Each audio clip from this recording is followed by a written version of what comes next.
Figlio mio, ogni volta che te pensi, illude il fermo tempo e aperto con me.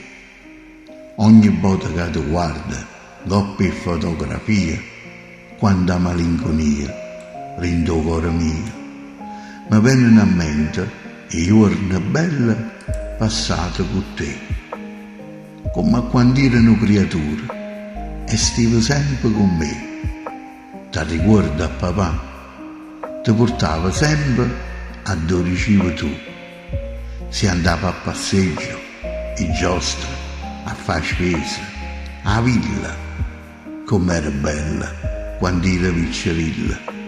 A mattina ti veniva a sciatare e tu mi dicevi buongiorno papà. Quando ti salutava per chi affaticato, dicevi sempre papà mi raccomando, stasera non ti scordare, quando torna portami una bella cosa.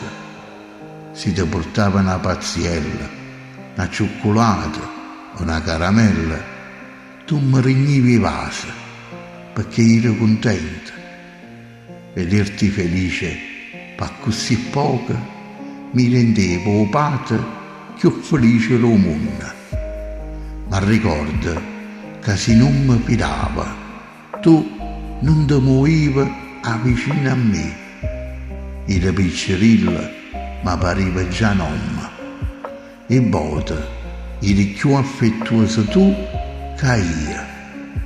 Quando mano a mano ti portavi in giro, la gente mi rigneva i complimenti e diceva che bello guaglione, è tuo figlio? E io, orgoglioso e con un grande sorriso, rispondevo commosso: sì, è un figlio mio. Ma invece stai sempre lontano. Ti volessi abbracciare, ma non si può fare. Una telefonata è l'unica cosa che riesci a mi fare. Pure con papà mio succedette così.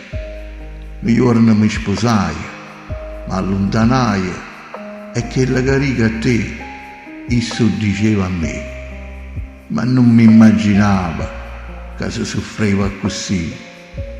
Lontano dai figli è brutto, però l'accetto, perché la vita purtroppo è fatta così. Ma lontano da te, belli papà, non ci resisto. Ti voglio abbracciare.